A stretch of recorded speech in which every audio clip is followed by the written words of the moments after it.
We're seeing in some suburbs of our capital cities up to 40% of brick and brick veneer homes have developed cracks, and some of these are really quite serious, costing many thousands of dollars to repair. Examples of situations where people have lived in their house for quite a period of time and suddenly they're realising that they've got quite significant problems, and we've seen houses with up to $100,000 of damage caused over the last few years just by our changing climatic conditions. The trees, of course, themselves are one of the factors that cause cracking, because trees draw out a lot of moisture from the ground, and particularly native trees. They're very well adapted to surviving droughts and bushfires and so forth. And we see, for example, houses like this that are surrounded by trees, if their footing systems aren't designed to a very strong level, they are going to have problems in the future.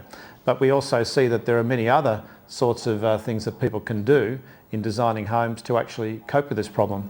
And what are some of the building systems, the building materials that people should consider using? Well, what we've been advocating in recent years is that people should consider alternative building materials to the traditional solid brick and brick veneer. And for example, examples such as this, which are screw piles, which are steel piles that are screwed right down into the soil, perhaps 2 metres, and they go down deeper than the drying out level of the soil, so it gets below the level that causes the houses to move, with a lightweight structure on top of it, with a timber joist structure, timber framing on top of them, so they're not actually destroying the ground. You don't have to excavate into the ground. You can use lightweight cladding materials, fibre cement sheet for example, and get a stunningly modern house that doesn't necessarily affect the environment itself and is going to resist the worst ravages that the drought can throw at them. One of the terms that's used quite a lot in the building industry from architects and everyone is the term of embodied energy. And what does that mean? Well, embodied energy is a term, when we're talking about sustainability, of course, people are generally thinking about the amount of energy that a house uses or the amount of water that a house uses.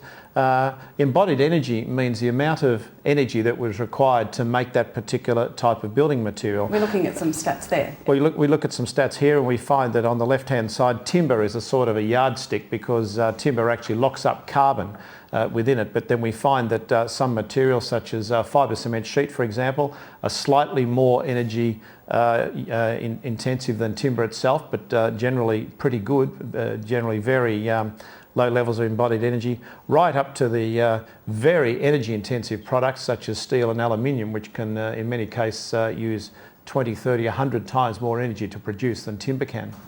It's one of those issues, I suppose, that people will always debate, the embodied energy one. Well, it certainly is, because it's very difficult to calculate the amount of embodied energy in a material, and you get different professionals calculating the levels of embodied energy, and you get different... Who works it out? Is that a mathematical thing? Or an architect helped you with that? Well, the architects have the charts and the information available that somebody else has calculated.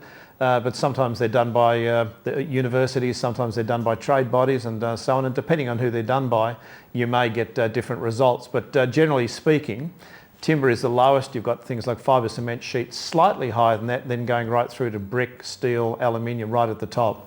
Robert, we talked earlier about how to design and build for a changing climate. Can you talk us through how Archicentre's Tree Houses project demonstrates some of those things? Well, Susie, this was a really interesting project that Archicentre undertook about 4 years ago. And it's in the city of Frankston, which is south of Melbourne. And it was a very interesting story. It was a typical block of land that had a large Moreton Bay fig tree on it, which a developer proposed to cut down. It's a 110-year-old historic tree, but the developer thought the only way it can build units on a place like this is flatten it and start again. That's what they do with Moreton Bay figs. That's often what they do. That's what they did in Sydney, just knock them all down. But look, our Archicentre statistics show that a good tree on a block can add $10,000 or $20,000 value to the home. But the problem is the trees will damage houses. They will actually draw more moisture out of the ground, cause many homes to crack. And with conventional construction, with strip footings and things like that, excavating down into the soil, you'll kill the tree because you're cutting through the roots. But in this particular instance, with the City Council, we worked out an arrangement where we designed 2 stunningly modern homes on this particular block, and they were using lightweight construction. We used screw piles so that the screw piles were screwed down in between the roots of the tree.